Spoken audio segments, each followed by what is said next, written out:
We have 3 children and obviously one on the way.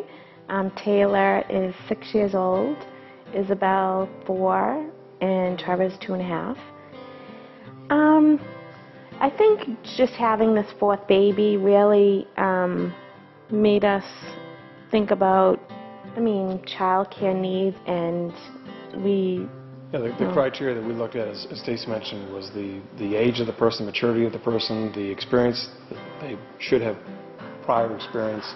There was a multitude of choices that we had. The fact that she was a nurse, and we actually looked at that we had a choice. It wasn't, that we had just one person. And I guess just to have that, a 3rd pair of hands, will help us out tremendously.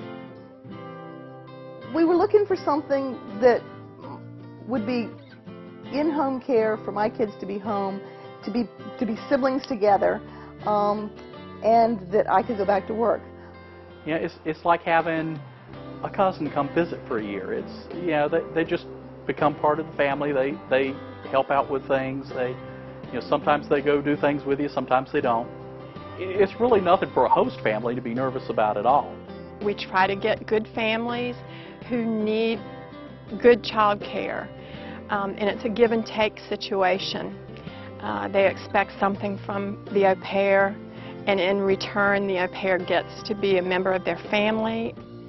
What better way than to be here with a native from the U.S.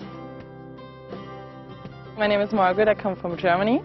I'm here in the United States since 4 months. I live here in Herndon. It's close to Washington, D.C. And I take care of 3 children. The girl is 7. Her name is Amelia. And 2 boys are Matthew. He is 11 years old. And the other boy is Taylor. He's 12 years old. To become an au pair was, I could start studying in another country. That was the other option. But it was not really living with a family. That would mean living, with other students. And I really wanted to know about the American culture. I said, okay, why don't you get to know America, how it really is, and living with a family? And that's why I chose this. I learned the language. I can study a little bit. I can work together with the children. It's everything on one thing. Everything I like to do, and it's just great.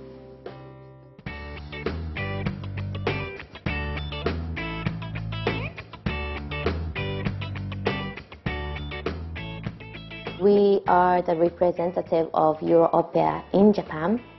To become an au pair, there are some requirements. And first of all, au pairs have to have an adequate child care experience, and of course English ability and good personality.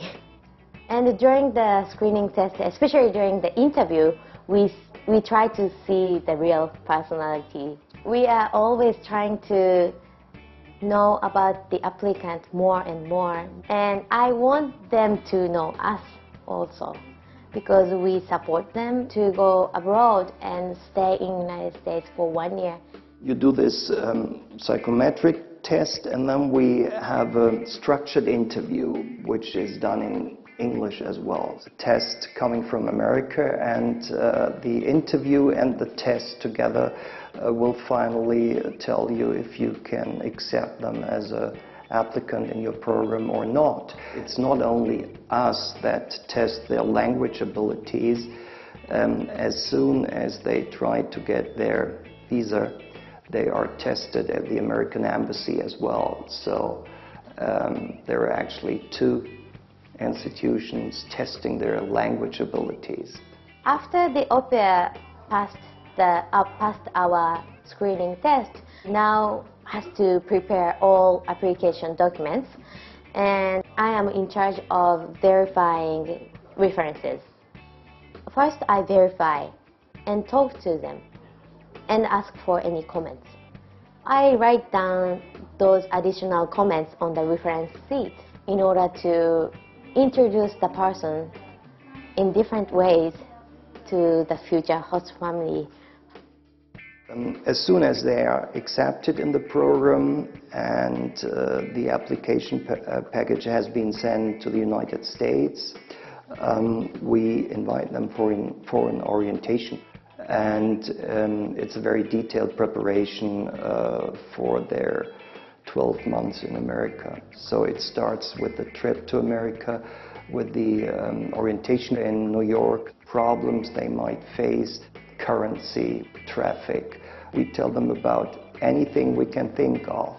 And after this orientation, we usually let them talk to ex-au pairs who have been to the United States so that they can ask them what their experience was like.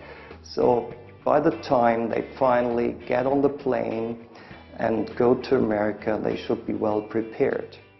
I think the first thing when you arrive here is that you need to learn to be tolerant and that you have to work with the family.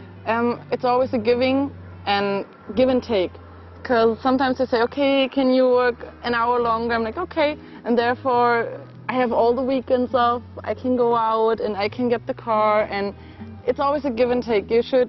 I learned at the beginning that's really not like the schedule, and that you can, that you don't have really a work relationship with your family. You are part of the family. And everybody knows how it is to have a brother and a sister. It can happen something. It's not really like when you are at work that you have your straight schedule, and I do things with them. I go to the pool with them, having fun, and you can go shopping with the children, go eat ice cream, or you go to the zoo, or just go into the sea and have a walk or something like that. Like today we go to the outdoor pool and I prepared a picnic for them. For me it's not really work, really not. They invite me to a lot of things. They take me to their friends and they show me their work and they let me know about their feelings, about their past, about their family, and that's really nice. You get really close to a family, and I don't really want to think about leaving them later. I try to keep that away.